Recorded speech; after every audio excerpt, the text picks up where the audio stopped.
The McIlvaney Weekly Commentary covering monetary, economic, and geopolitical news events. Gold has been signaling for a number of years that we are at a very important historical inflection point. Gold surpassed a 25% return last year, rose over 19% in the first quarter of this year, and it's signaling structural changes are occurring. And smart money has been positioning ahead of that. Now here are Kevin Orrick and David McIlvaney. Welcome to the McIlvaney Weekly Commentary. I'm Kevin Orrick along with David McIlvaney. David, I can't keep things straight. I've been listening to clips from Pelosi, and she's been talking about the need for tariffs, but this goes back to the 1990s. I think Schumer said some things. Obama, obviously, was very, very vocal. I mean, what gives? Are they no longer saying the same things or driving Teslas anymore? Well, clearly the market is shocked by the extent to which tariffs were introduced last week. And of course, the response from the Chinese on Friday didn't help things because it suggests that we've got a war on our hands, not just a slap on the wrist from the U.S. administration for a variety of our trade partners. But you go back through the clips with Chuck Schumer and Joe Biden and Bernie Sanders from 2005 to 2019, they all advocated for massive tariffs, particularly with China. And their current condescension and critique of the president's policies are, in point of fact, disingenuous lies. They misrepresent what they have strongly advocated for over the decades, a better deal for the middle class and working class families. The left objected to many of the concessions given to our trade partners during the recent decades of sort of globalization flourishing, and now Trump is singing from their song sheet, and the left has to object because it's Trump. And, let's just face it, Dave. I mean, we've done this commentary now, 17 years. The economy and the financial world has just gotten more bloated and more bloated and more bloated. It had to correct at some point. So I don't know that the tariffs have to be blamed for everything, do they? Well, I think it's important to draw a strong line of distinction between the economic goals, the economic outcomes of the tariff regime, and over-leveraged, overvalued financial market, because that bubble is in search of a pen. The financial bubble was going to burst. Now you have a source of uncertainty that acts like the pinprick we've long anticipated. How far down these markets go is anyone's guess, but undervaluation, the other extreme of this continuum we're on, just now starting from overvaluation, undervaluation is the rough destination, and it's still a long way off. Well, and of course, you're talking about the stock market, and Morgan just brought out this morning probably the bond market. So not all markets are created equal, though, even if they equally fall on some days. Well, trading across all assets has been volatile in the last week. The largest intraday swings in the S&P 500 in over a decade, according to Bloomberg. There have been differentiated days with very different signatures. And the details absolutely matter here. What is unfolding involves every investor, but not everyone at the same time or in the same way or with the same ultimate result. Don't you think Wall Street versus, say, the middle class? Wall Street got pretty spoiled to market interventions, but Trump is pulling for the middle class right now. Yeah, tariffs are posited by the White House as something that's good for the middle class and the best and last opportunity to shift the system from predominantly consumption to having a more balanced production profile, from being goods takers to returning to being goods makers. How realistic that is or how long a transition like that takes is very difficult to know. But the fallout from this shift has immediately been felt across markets. Starting the month of January, first quarter, we leaned heavily on market uncertainty being tied to price volatility. Those are the overarching themes for 2025. That's what we thought then. We continue to think that now. The post-Rose Garden tariff fallout brought every asset class and every geography on the planet into this grid, being more aggressive than anticipated. That is Trump. Financial markets are now discounting a future that may include stagflation or worse, an outright depression. Or maybe the markets are just correcting off of extremes and it has nothing to do with stagflation or depression. To date, we are not in or anywhere close to a recession. There's certainly a change in sentiment, which can be the first indication that that's where we go next. But we have yet to see the measured move lower in industrial production, in non-farm payrolls, in real inflation-adjusted incomes, and real retail sales. If you're looking for one spot of weakness, it's only retail sales, lower by 3.23% off of their all-time highs as of the February data. On the payroll side, last week, 228,000 jobs added in March versus 137,000 expected. There is to date a contrast between financial market sentiment, which is now dark and bearish, and economic functioning, which actually, at least at this moment in time, not so bad. I'll never forget my first year with your family business here at McIlvaney was in 1987. And your dad wrote in August that the market was overbloated and it was probably going to crash. Well, sure enough, it did. And the strange thing, though, Dave, and this comes from forced liquidations. I had just come out of being a toy store manager. That's what I was doing when I was in college. Toy store stocks and gold stocks took the hit the worst back in 1987. Yet gold, even though those gold stocks had fallen almost 30% at the time, it ended up by the end of the year. It was an October crash, and it ended up by the end of the year. Same type of thing happened with physical gold in 2008. So these forced liquidations, in some ways, give you an incorrect meter as to what to own. Yeah, time will tell if it's too dramatic, that reference to recession, stagflation, or even depression. But with leveraged speculators being forced to unwind trades in a short time frame, meeting margin calls, redemption requests for their funds, this looks like a market that has a lot further to go on the downside. Mm-hmm. So if we just take a snapshot in time, the market is oversold.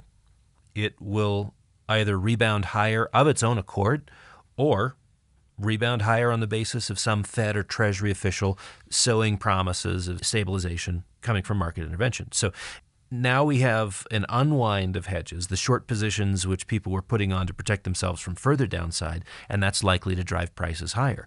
But don't be fooled. The journey to undervaluation in equities is long and arduous. And to your point earlier about this stretching beyond equities to other asset classes, Doug in our Monday meeting this week said equities at this point are a sideshow. Watch the bond market. And sure enough, bond yields are rising. Typically, when you have a decline in equities, you've got a flight to quote-unquote safety, and you've got buying pressure in fixed income, which pushes prices higher and yields lower. When you begin to see yields go higher in the context of an equity market sell-off, it does suggest that the stress is very much systemic and very much worth paying attention to. Well, and Dave, oftentimes people say, well, gosh, if I just ride this thing out, it's not going to be that bad. But when you're talking the stock market, didn't you say in our meeting that the average bull market was 3 to 4 to 500%, but the average downturn was over 60%. I'm going to attach a chart in the show notes. Okay. And it shows the S&P historical composite. And looking at the secular bull market and bear markets, you can see that secular trends average 350 to 400% in gains if you're talking about a bull market. And the secular bear markets are followed typically. These are average losses of 68%. So let me say this again. If this is a secular bear market, if we are currently in a secular bear market, expect a conservative estimate, 50% loss off the peak. 68% is the average loss from previous secular bears. Again, this is 69, 68, 63, 59, 81%. That's the extent of the bear market sell-offs in previous secular periods. So 50% wouldn't be a surprise at all. Your Dow trading from 44,000 to 22,000, not out of the realm of possibility by any means. Well, and this is a good reason to balance it out with cash and gold. The new word that's been invented to get you to not sell based on this thought of it being a bear market is called a panican. Don't be a panican is what they're saying right now in the news. But actually, you don't want to be an optimist or a pessimist. You just want to be a realist during a period of time like this. Yeah, I think sentiment has shifted, which is one of those things that you've got to pay attention to. Positive sentiment continues to drive prices higher, and it's usually inspired by ample liquidity. If liquidity begins to be constrained and positive sentiment is disappearing, you can expect lower prices. We're talking about rising bond yields. That is a strong indication that liquidity is being squeezed, and that'll be like a force multiplier for negative sentiment. So back to the differences in trading behavior from one day to the next. Markets sold off on Thursday. This is last week. Right. And there was little impact to hard assets. And we've seen this in recent weeks. As negative pressure has built in financial assets broadly, hard assets have outperformed. Friday took on a very different character. The selling was broad-based. It was steep, and it was driven by hedge fund, forced liquidations, and margin calls, what the Financial Times described as the largest concentrated forced liquidations in hedge funds in living memory.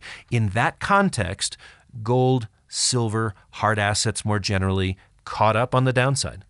Monday was a bit of follow-through with no Fed or Treasury assurances provided through the weekend.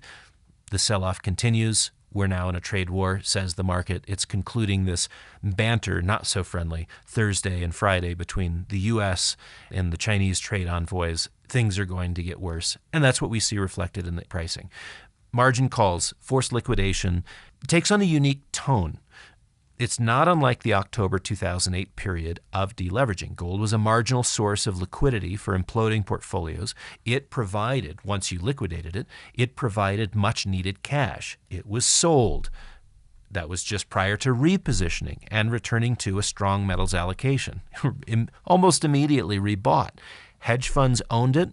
They were forced to sell it and then bought it back again as a primary assurance against counterparty risk. Right. I think we're seeing a similar dynamic now. Beyond deleveraging, the metals markets are well supported by what Mohamed El-Erian described over the weekend as the 3S change in how things work: secular, structural, systemic. Yeah. You know, Dave, you just recently wrote a white paper on the things influencing gold. I would like to, one, attach that. That'll be another attachment to the commentary. But let's go ahead and consider the gold market in the present context through the lens of those elements that you talked about in the white paper. Yeah, so through the lens of currency stability, international relations, domestic policy, capital flows and trade settlement, and of course the behavior of the global financial markets, which we've been talking about. These categories are, as Mohamed El-Erian describes, these are structural, these are secular, these are systemic, and they leave us exceedingly bullish on the metals, and frankly, bearish otherwise. Well, and so let's start out with currencies, because, you know, when I move out of the dollar, I want to move into gold. Yeah, currency stability. The reason I put gold in the context of currency stability is because it ties to an old law, Gresham's law, monetary principle that states bad money drives out good money. This means that when one form of money is viewed as inferior, it is exchanged for the superior form, and the good money then disappears from circulation. Mm-hmm. Does that make sense? Oh, yeah. So when currency stability concerns emerge, savers seek alternatives which preserve their purchasing power. It reminds me of Argentina, when we went to Argentina, Dave. Yeah. Under the bimetallist system, that might include shifting from silver to gold, the superior form. Under fiat systems, again, these are paper money systems with no tangible backing for that currency system, capital flows to a superior fiat. And exactly, Argentina. When we were there, savers were keeping safe deposit boxes full of U.S. dollar cash. Right. That is an example of Gresham's law. If inflation thresholds exceed tolerable levels, capital moves to safety. Only in the present era, and this is sort of since 1971 to 76. 71 was when Nixon closed the gold window. 76 was the actual end of Bretton Woods. Only in the present era have fiat currencies lost a stable reference to value themselves against. Mm-hmm. So currencies are floating, and we have value in the fiat currency system relative to other constantly shifting currencies. So let's go back to when gold became the thing that was measuring everything else. Yeah, for thousands of years. I mean, you go back to the Lydian Empire, gold has been the enduring reference point. Gold demand in the present period tends to rise in value when devaluation concerns increase, when competitive devaluations between trade partners are a real threat. You can see how this is taking shape, where currency stability has to now be not just a back burner issue, but a front of mind, front burner concern as trade partners are considering what it means to navigate a trade war. Even though gold is no longer a part of our monetary system, it serves as a signal for growing concerns that bad money is proliferating, and it takes on that historical good money role. One of your favorite authors, and you've interviewed him numerous times, is Harold James, and he talked about the periods of time when we had globalization, and actually they were stabilized either with gold or, let's say, the petrodollar. But he has been warning now for 2 decades that international relations through, this period of globalization could be ending. Yeah. If you look at gold through the lens of international relations, it is interesting. Peace encourages cooperation. Peace enables trade. And so you have long periods of peace, which stimulate confidence. And if market participants experience this confidence, they're willing to take risk. You see examples of business adventurism that creates a tremendous amount of wealth, assuming that they're successful. So under these conditions, capital flows freely, the cost of capital tends to decline, so there is a peace dividend, right? So looking at the last several hundred years, they've been 2 periods of globalization. First, 1846 to 1914, which was ending in the late 1920s and 30s. The second period of globalization began in the 1960s and 70s, and arguably is ending now. Well, and you had communications, too. I mean, going back to the 1800s, Morse code and the cable underneath the ocean, that was critical to linking the world and actually increasing globalization. The world was expanding. It was enabled and furthered by technological innovation. During the 19th century, the global economy was integrated and integrating more all the time. It was a period that reinforced the free flow of people and of ideas and of information and capital. Between 1871 and 1915, you had 36 million people that left Europe. Talk about globalization, Wow. Talk about migration. These things went hand in hand. We had the first transatlantic cable, which was laid in 1866. We had steamships and ocean liners, which were on the move. Rails were being built everywhere at a feverish pace. Between 1865 and 1916, the rail network just in the U.S. alone expanded from 35,000 miles of track to 254,000 miles. That is extraordinary. And, we live in a town that still has some of that track back from the 1800s, basically going up to Silverton. So you've got cultural integration, you've got an increase in economic activity, again, enabled by technological advancement, in running in a parallel track with risk-taking. Yeah. With cooperation and peace came a reduction in financing costs. Rates come down, and aggressive investment is made into the future. As the price of time comes down, people squeeze more of the future into the present. Gold, in the first period of globalization, was a lubricant for trust and trade, encouraging cooperation. And of course, the largest gold reserves were in London. London was the banker to the world. Again, this is sort of the period of globalization 1.0. And then came 1914, World War I. World War I is the first shock to globalization. By the late 1920s, you've got nationalism, you've got protectionism, you've got deglobalization, which are all emerging themes. You've got Senators Hawley and Smoot promoting a bill that in its final version had 21,000 tariffs attached to it.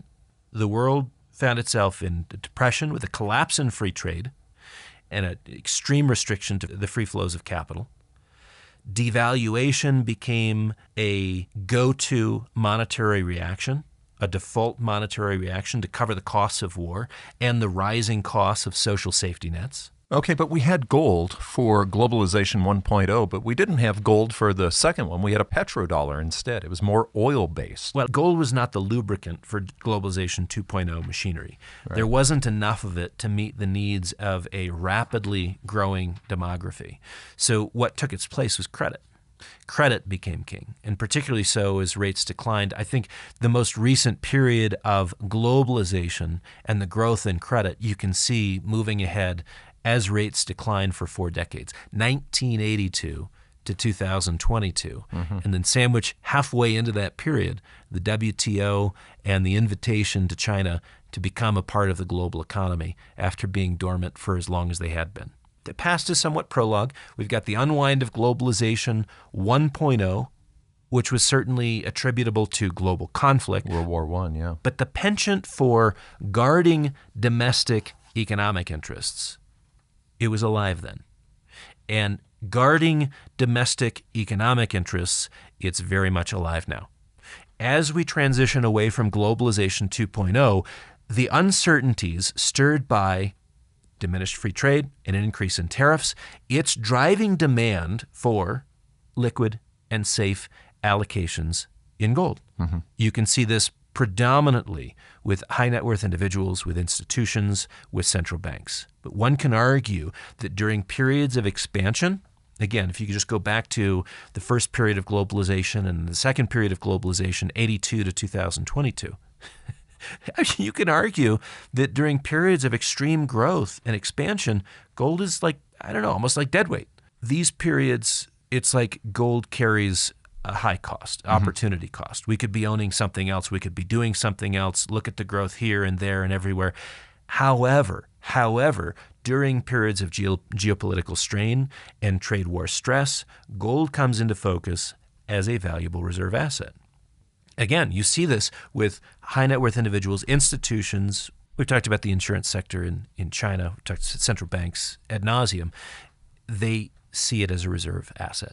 So the threat of competitive currency devaluations amongst trade partners seeking an export advantage motivates allocating to gold as a superior reserve asset, stable currency alternative. That dynamic is very much in play today. Again, this ties back to a decrease in cooperation, sort of the end of globalization 2.0. Well, and the real country that suffered from the end of globalization was Germany after World War I, because if you recall, their currency completely failed. Gold was the thing to have during that unwinding of globalization for them. I mean, granted, it was the end of a war, but let's go to Trump now, because domestic policy, Trump is basically saying, look, guys, what we've done is we've sold all our production to all of our enemies, and it's time to bring it back. So domestic policy, Trump, the middle class, tie that into gold. Again, it's important to me that folks understand what's going on in the gold market and why short-term movements in the market are less important than what L-Arian describes as structural, secular, and systemic in nature.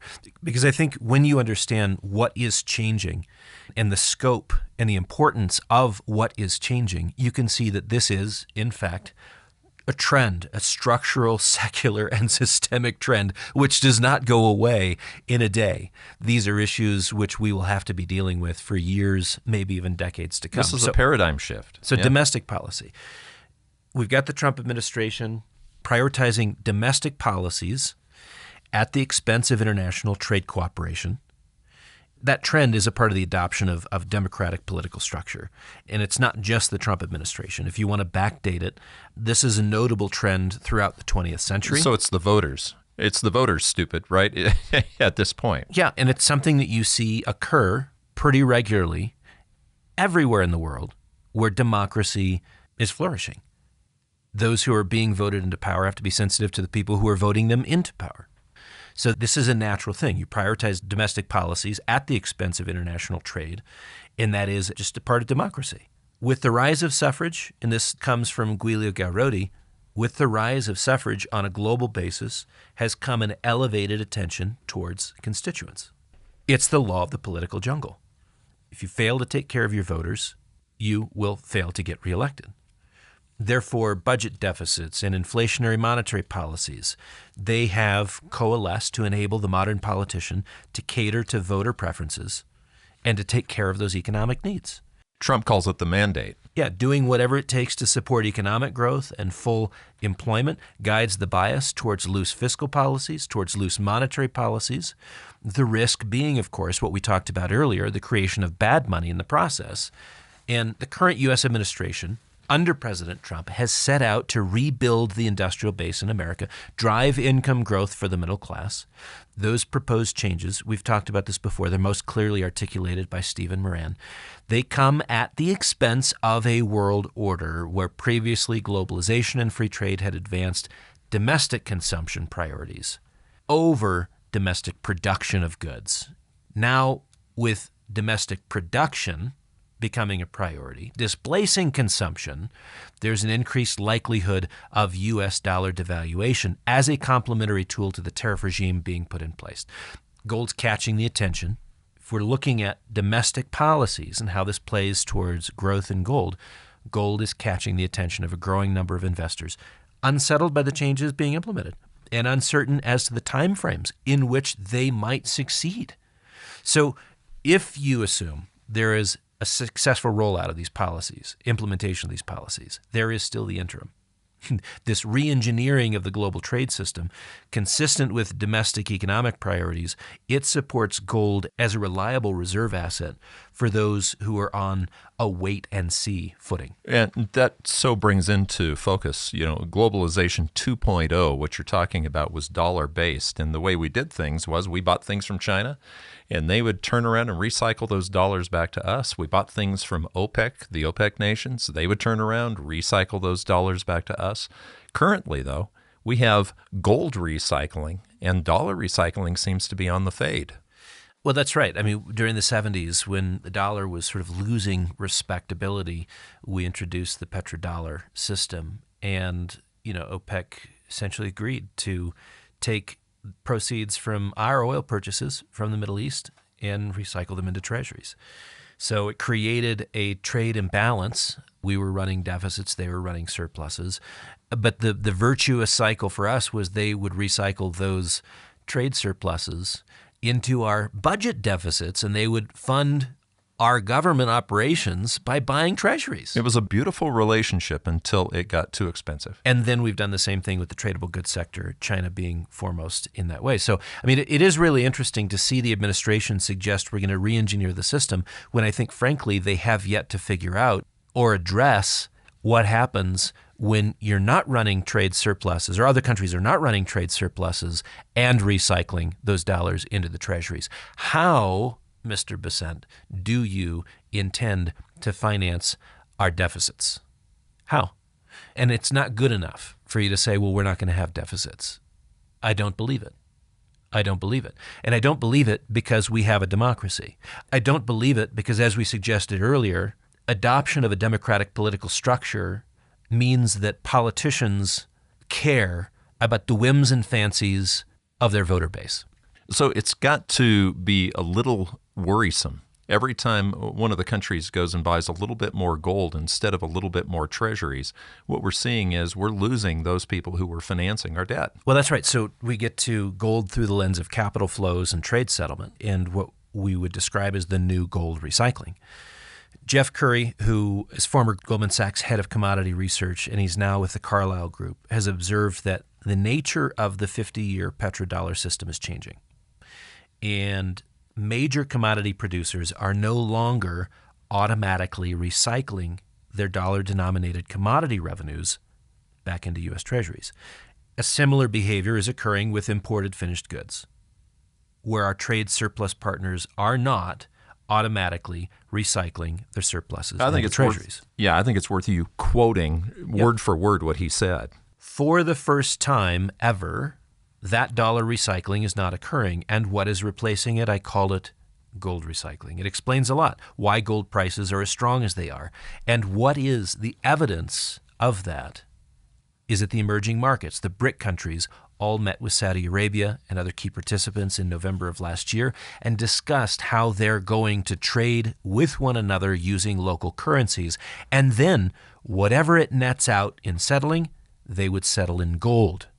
You're unlikely to see the dollar recycling playing out probably ever again. And he's basically saying the petrodollar is being replaced at least gradually. Yeah, this idea of petrodollar and trade dollar recycling coming to an end has profound implications for our budget deficit financing. It has profound implications for the U.S. dollar. It has profound implications for the gold market as well. As Curry suggests, it's actually a new source of demand and enduring demand for gold. So strong evidence that this is already occurring is in the commentary from Charles Gave. He runs Gave Cal Research out of Hong Kong. I've met with Charles in his office there. But also, just if you look at the ratio between gold and treasuries, that tells its own story. And to quote Charles Gave, if gold outperforms the dollar bull market, it means that people are starting to be worried about the U.S. dollar. They would rather own gold than a bond, giving them a yield. Okay, but you're not saying what YouTube is saying right now, which is the dollar is no longer the reserve currency. This is patently false. Yeah. No, and we don't have a second alternative. This is where you see currencies relative to each other grinding lower in a competitive devaluation with savers on a global basis, roughly 8 billion of them, trying to figure out how to preserve purchasing power and keep their heads above water. This preference, again, for gold over treasuries, this preference does not immediately compromise the dollar as the world's reserve currency. It does complicate it, and it does erode its strength at the margins. But the preference by global central banks to hold more gold as a reserve asset, this has been increasing, notably since 2009, dramatically since 2022. You've got reserve asset managers who are interested in the control they maintain with a physical asset like gold, different than other paper assets which are held on deposit in a digital landscape that leaves them vulnerable to seizure or sanctions. Like the Russians. Exactly. Just like they experienced with $300 billion back in 2022, taken by the U.S. Treasury Department. Since that event, central bank reserve asset managers have doubled their annual pace of accumulation from 500 tons a year to over 1,000 tons a year. This is trust, which is diminished, and a new urgency being placed on control of a liquid asset outside of financial markets. And it is so important to look at liquidity. Liquidity, that everything changes when the liquidity dries up. And in this case, we're talking about capital flows and trade settlement and how the new gold recycling system creates support for the long-term trend in the metals.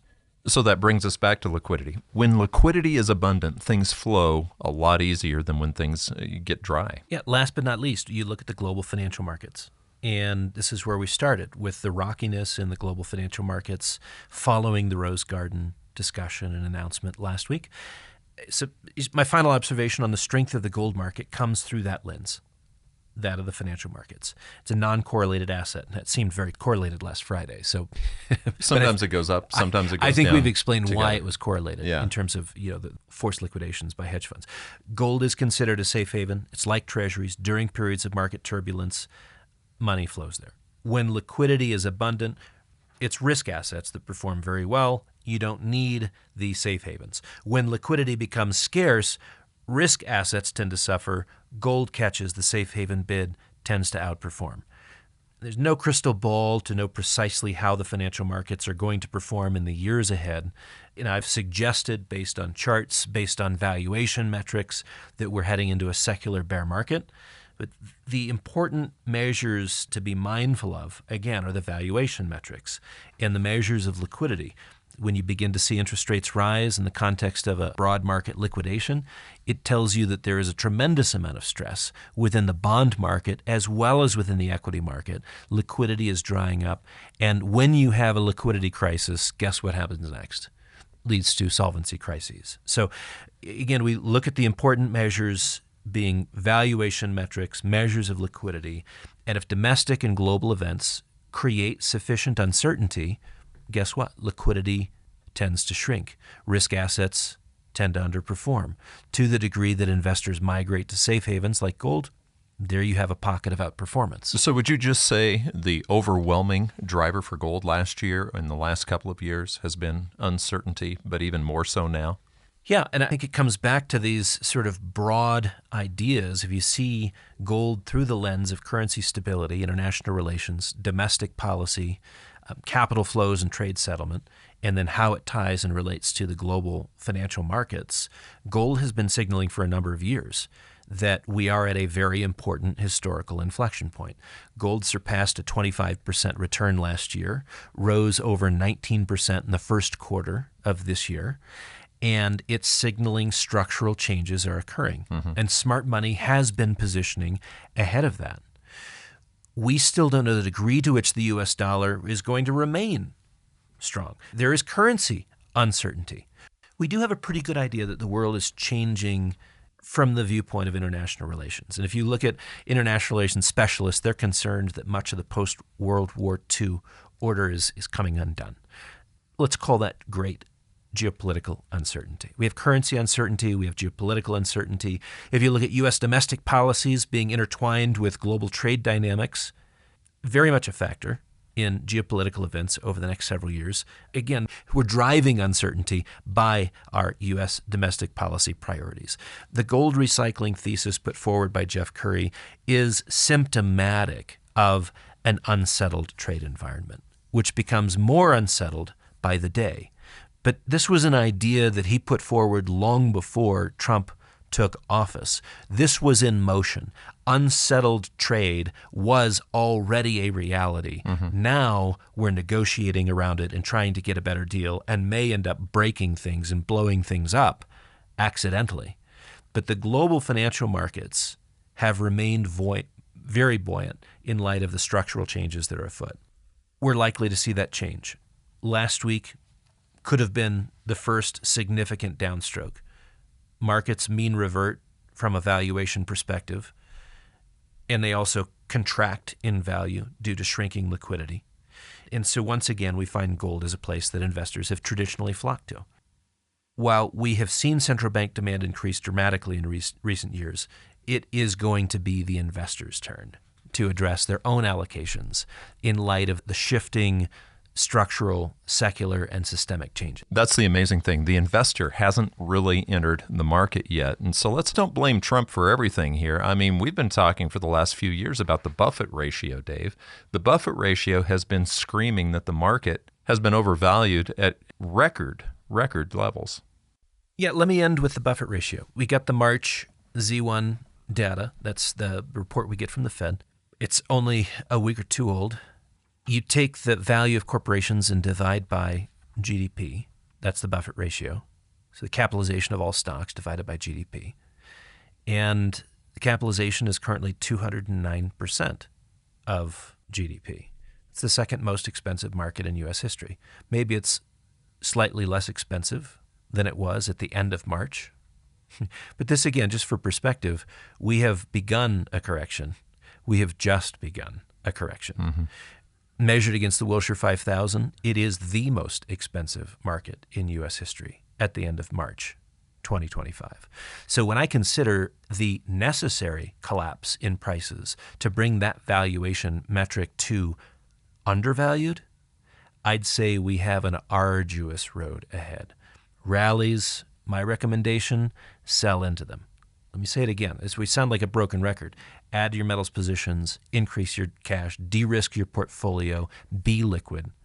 I've shared this with you in order to be candid. Last time I gave you a liquidity number, we were between 40 and 45% in our managed money portfolios. We're now north of 50%. The dynamics that we see within the financial markets are incredibly frail.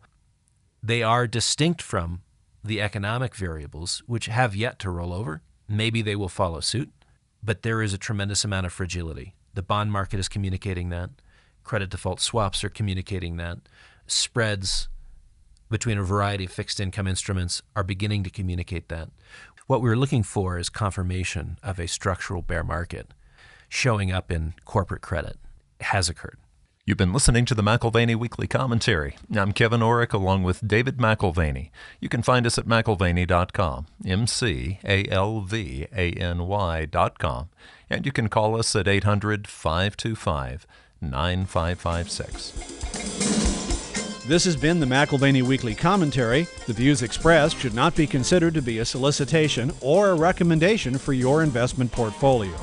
You should consult a professional financial advisor to assess your suitability for risk and investment. Join us again next week for a new edition of the McAlvany Weekly Commentary.